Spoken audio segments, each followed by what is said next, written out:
Hey guys, what's up? Welcome back.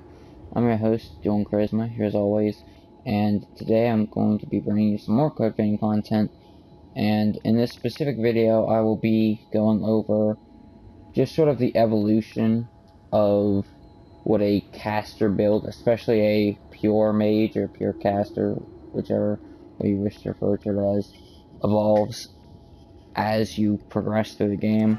So, you'll start off probably with just the regular old caster, and you know it's alright. You will want to change this out the second you're able to, but for the time being, I mean, it's not bad, you know. That's the one thing with mage builds, is they're pretty hard to like play through the game with, because you'll have this caster as soon as you start the game, but that's really all you're gonna have. I mean, the only thing you have compared to this is if you like pre-ordered. Okay, if you pre-ordered the game and got like, you either pre-ordered, or it's either if you pre-ordered or if you got the deluxe edition. I pre-ordered the deluxe edition, but one of the two, you will get the Artemis blood code from alternate Mia Karnstein, because there's two of them. Astria, yeah. So Artemis, I think, is the one you get from the alternate one from the pre-order, or maybe it is just the deluxe edition, I don't know. Anyway, it features high stamina and attack type gifts, but suffers from low endurance. So as you can see, it's really good. I mean, this one must be the regular one, but and it's whatever. Yeah, this is the regular one. This is okay. It's definitely way better than the caster, okay? Because, I mean, just look at this, right? Mind and willpower, B+.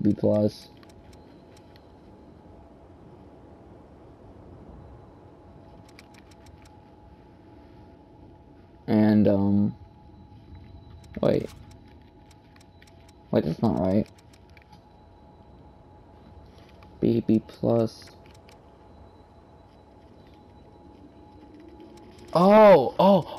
Okay, yeah. So yeah, for the caster you have a B+ in willpower. I mean, you have a B in mind and B+ in willpower.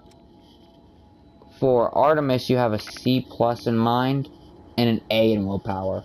And willpower is usually going to be more effective and thusly more important than your mind attribute, because with willpower you're getting dark gift scaling as opposed to willpower's light gift scaling, and basically all of the good gifts for any reason you'd be wanting to play a mage, it's because you're using dark gifts. So if you don't have Artemis, don't worry, you definitely can get a way better version.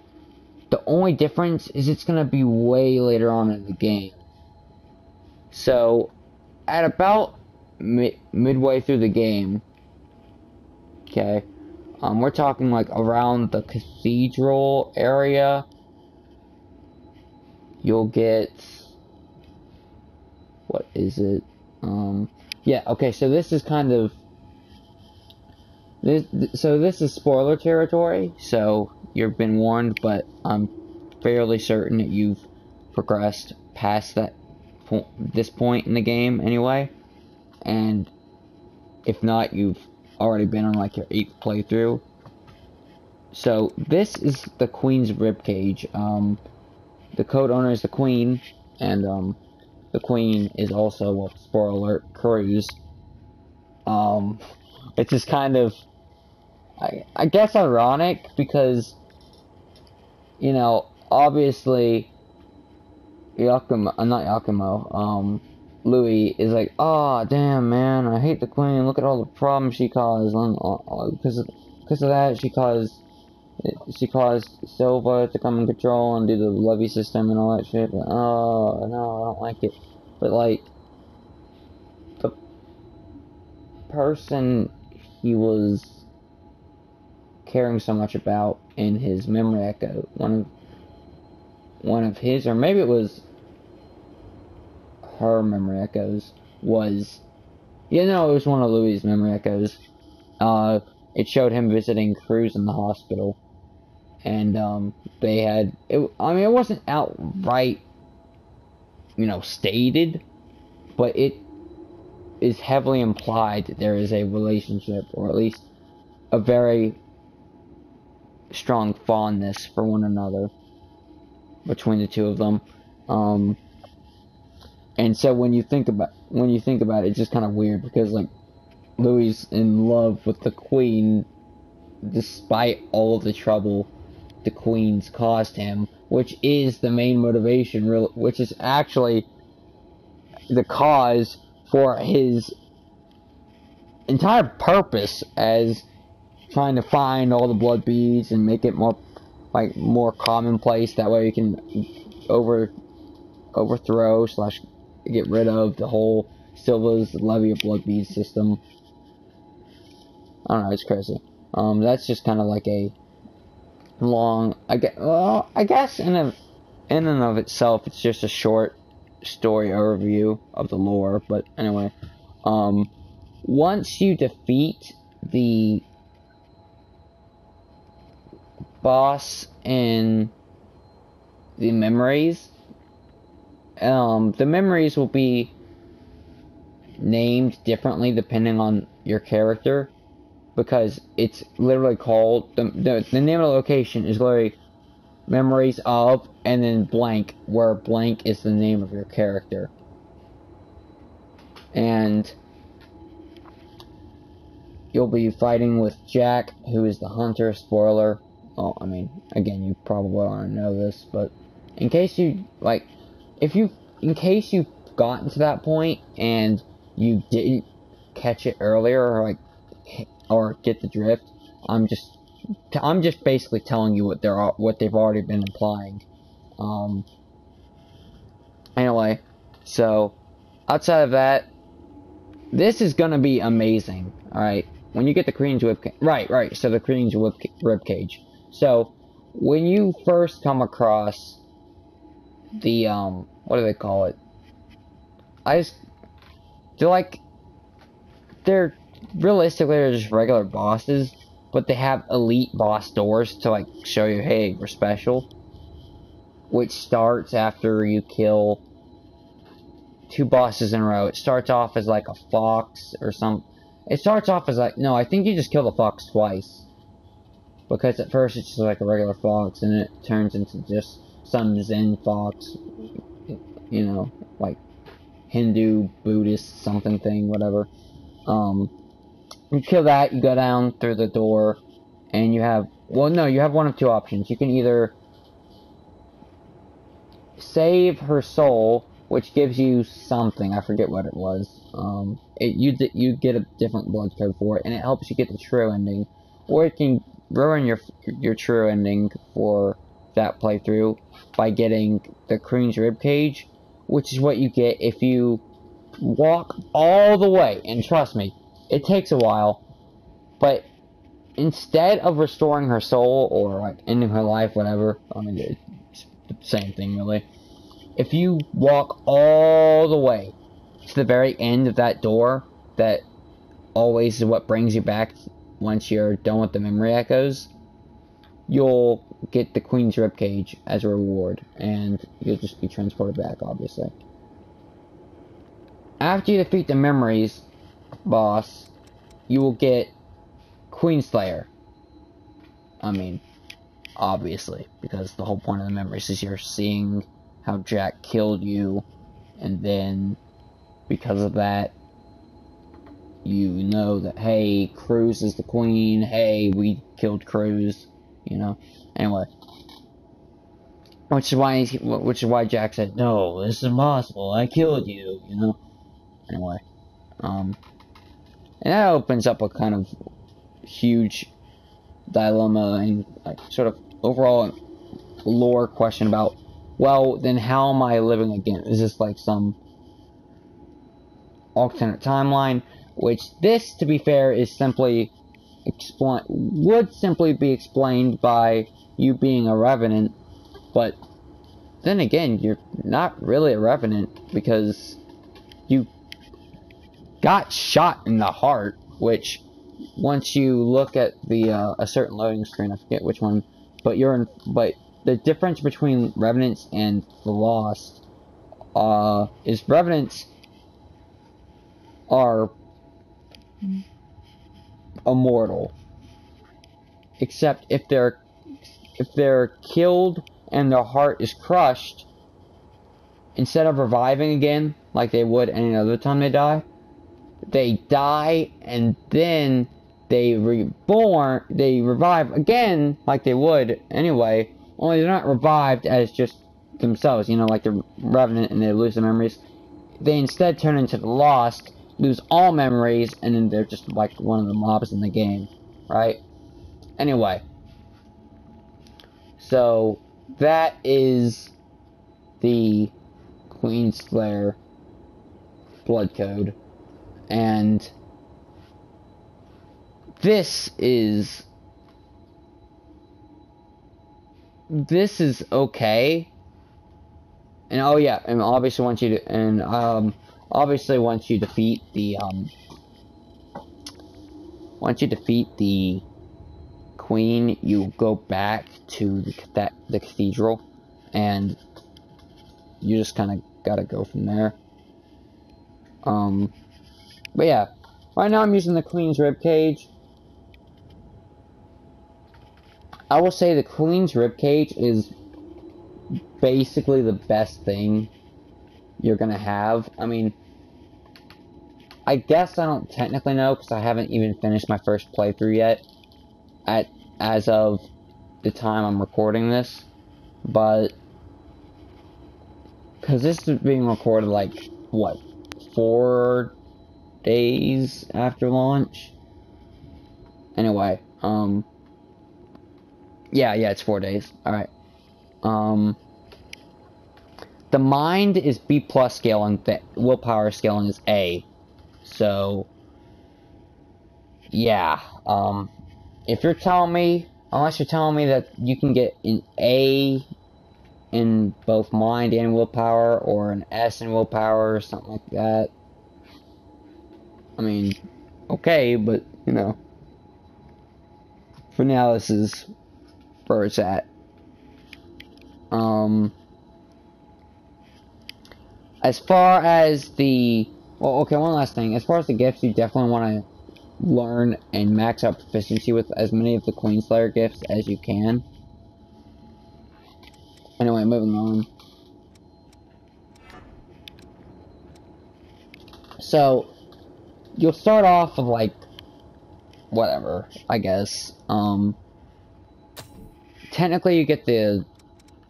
What is it?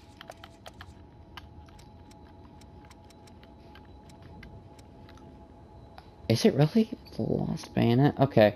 Well, I guess you start off with the Lost Bayonet for some reason. I don't really remember. And then you get the Sunset Bayonet at some point. I guess from like a, yeah, so this is like just dropped in the cathedral. And you can probably even get it directly from a chest at some point. I don't know. Like a random item in there. But this is just a warped Queenslayer Bayonet.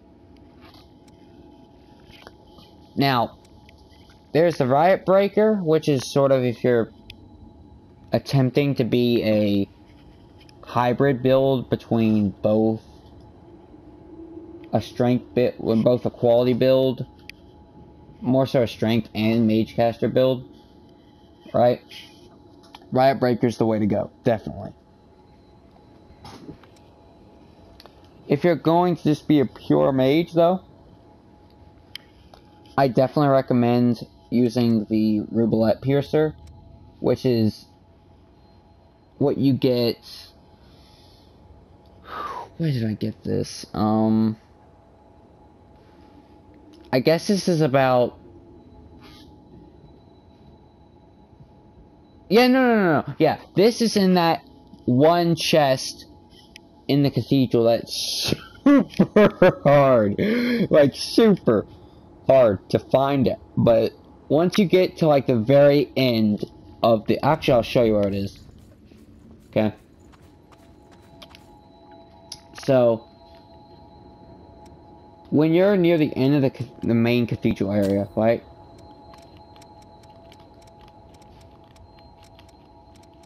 No. Yeah. Okay, so when you're like at...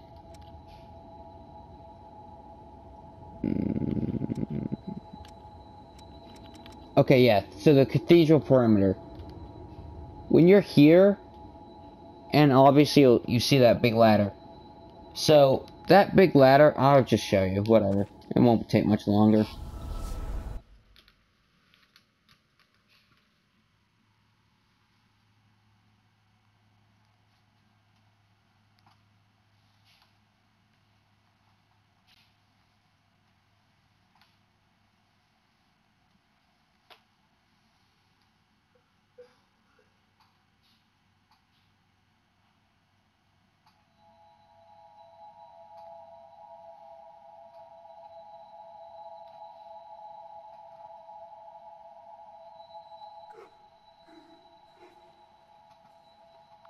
Any second now.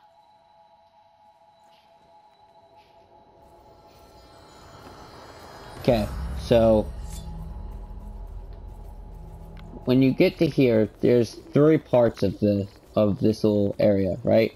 There's the bottom floor, which you just naturally access by progressing through the cathedral. There's this 3rd floor, which you get by climbing up this ladder. Well, no, there's technically that 4th floor, which you get by a ladder later on. And that 2nd floor right there, oh my god, the amount of trouble I had... Oh, this floor right here. The amount of trouble I've had getting to this floor with that silver chest that's opened is insane. This area alone, like this entire, like the cathedral area, like all 12, however many points of them, you know, like every cathedral area in the teleport hub area, whatever thing, every part of the cathedral and all, probably, deadass took me like 20 hours on this account. Because it's just that insane. And then you obviously get this, the Rubilette Piercer from that silver chest. And for the Ruby cosplay I have going on in on a different character, this is really gonna be the best thing. It's not the most efficient, but first off, it's close, and second off, it's kind of got the gun thing. You know, bayonets are basically guns. And this looks the most like Crescent Rose because it's got the red on it. The red theme, I should say, anyway. Now, outside of that, you will get the Queenslayer bayonet from the memories, and this thing's just a straight up better version of this. So the Rubilette Piercer is currently, I currently have it +6, because I've been upgrading it, because, you know, it was, at the time, the best bayonet I had access to, for a pure caster build, and it has a C+ in mind and willpower, with an A index. Queenslayer bayonet has an A index, C+ in mind, and a B in willpower. So you keep the A index, you keep the C+ in mind, only go from a C+ in willpower to a B. So it's literally just a straight upgrade. And then you can just upgrade it from there, you know. So yeah, I'm currently using the Queenslayer bayonet.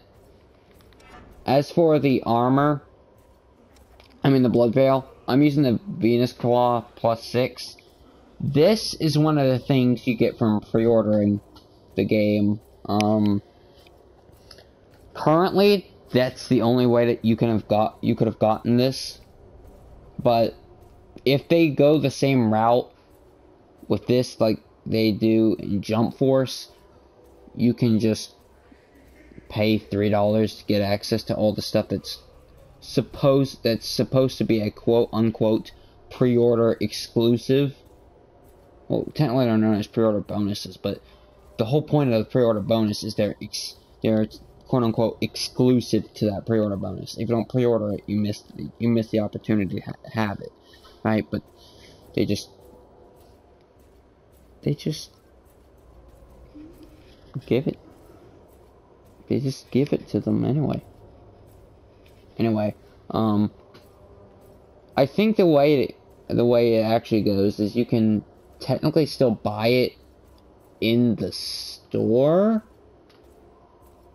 from Murasame, but it'll cost a lot more. Whereas if you pre-order it, it's there and it's like 10 haze per, you know. I have this at +6 currently. Really all you need. Honestly, I haven't changed this since the second I equipped it, and I doubt anything else will ever come even close to it. So there's that. For the gifts I use, well, first off, we'll go with the passives. I went with the health boost. It's nice because it increases your maximum HP. Weapon drain rating up, it increases the drain rating of weapon attacks. You have focused gift speed, increase the speed of your gifts while you are focused. By that, obviously, it means when it increases the speed, and by that, it means it's like if this was Dark Souls, instead of increased speed, it would say reduced casting time. That's basically what it is. Like one of those rings from Dark Souls 3. And Dark Impulse increases the effects of dark gifts while you are focused. So, there's that. Anyway. Moving on to the gifts. I went back as far as I could remember, but realistically, oh. Wow, I just realized the Queenslayer bayonet counts as the original bayonet. That's crazy. Because I thought this was exclusive to the original bayonet, but no, you can use this with any bayonet as long as it's got, you know, bayonet in the name. Anyway. That's cool. Anyway, so once you get to the mid-game, basically at the same time you get the Rubelet Piercer, you will more or less have all these gifts I'm showing you here. Unless you haven't farmed enough. Like you may have to farm to be able to afford all the gifts I have, because I've farmed a lot and I have a lot of gifts, including all the ones from Louis, and you know those are expensive. Trust me, if you've looked through the prices, you know, like the latter half of the gifts are super expensive in haze. And yeah, so Sanguine is like blood, obviously. Personally, I will say that the Blazing Roar is typically going to be better. So if you're fighting an opponent with elemental resistance, just go Sanguine Roar, because as far as I know, it's either impossible or extremely much more rare to have high blood resistance than it is elemental, like freezing, flame resistance. I mean, then it is to have fire and ice resistance. Or maybe that just counts as elemental resistance, like all in one category, but I don't know. Whatever. Blazing Roar is almost always going to be better. This is amazing for PvE when you're going into the Richard Ice Cave area. Let me see, where is it?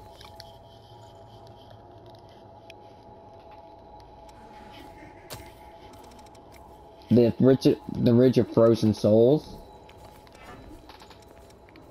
which you get from teleporting after going to some area in the cathedral. And then, in case you're wondering, well, first I guess I'll go over the rest of my gifts. So there's Freezing Roar, nothing really special. Dusk Edge is, I mean, it's okay. I don't really ever use it, but it's alright.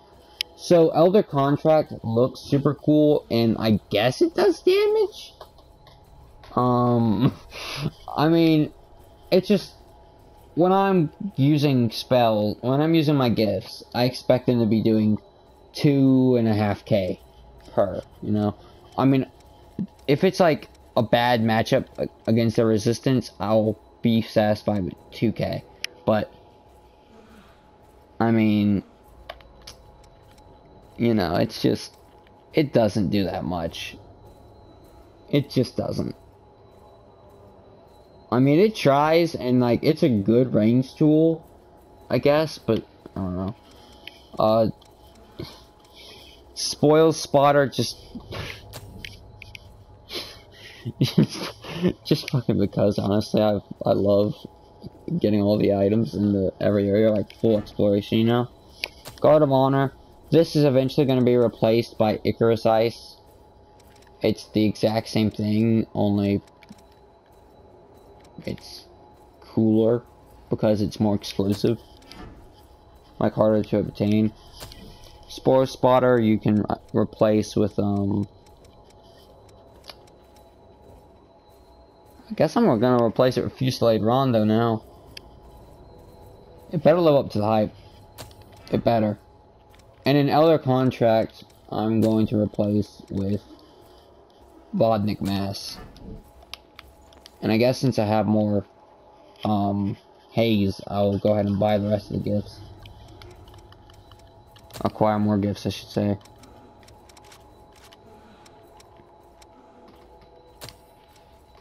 Those two are deficient. Those are deficient.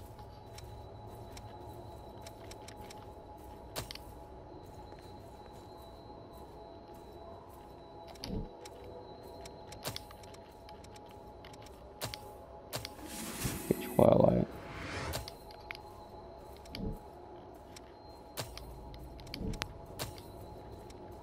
Okay.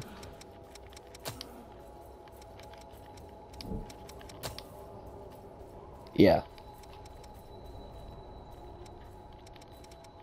Okay, anyway. So this is what I'm currently using as my setup, and obviously it's gonna be the most efficient. I'm level 50, my stats are all just the exact same as you'll get from leveling to level 50. Because when the way leveling works is opposed to Dark Souls where you have to level individual stats to get a specific increase to that stat alone and it affects nothing else, is you level up all your stats at once every time you level. So here's my stats at level 50. I mean, it's whatever, I guess.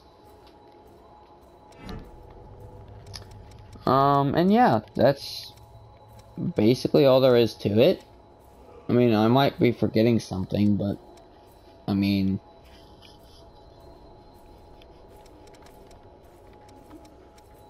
right, okay, that's the thing I'm forgetting. The one thing I am forgetting is, technically, I was going to upgrade my Queenslayer bayonet. I'll quickly go check and see if that's gonna affect anything. Because, like, if it's just one level to give it better scaling and something, I'll do it, obviously, but I'm trying to conserve as much upgrade material as possible for the Blood Veil, because Blood Veils are usually more important than your weapon. At least in this game. In Dark Souls, it's the exact opposite. Your weapons are more valuable. Your weapon, it's much more important. Well, okay, in Dark Souls 3, specifically, you can't upgrade armor anyway, but, your weapons are more useful for scaling than your armor, because your armor is just pure aesthetics, basically. And, yeah.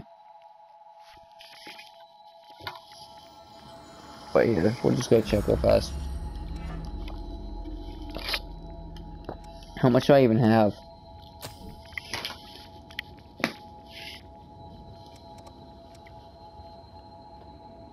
Wait, what am I looking for again? 29 of these motherfuckers. Like 27 ice chrome. 17 queen steel, okay. If you want to talk... What do you want to upgrade? Right, so, Queen Slayer Bayonet to +6, costs 5 Queen Steel.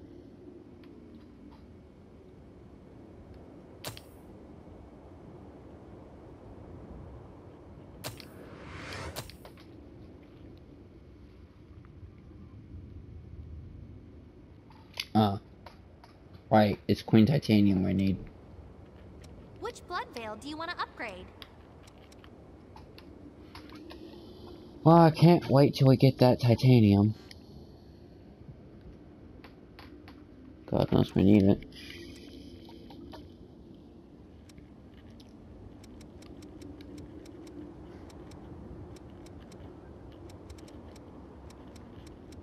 And yeah, Make sure you've got everything. That's gonna be all for now. I will do an updated build when updated version of this build once I actually complete more of the game. I guess I'll wait till I finish the game to make another build for it, since this one seems like it took forever. Meaning it probably took forever in real time while you're watching this. Thank you guys so much for watching. I've been your host, Doing Christmas, saying out. See you guys next time. Have a good one.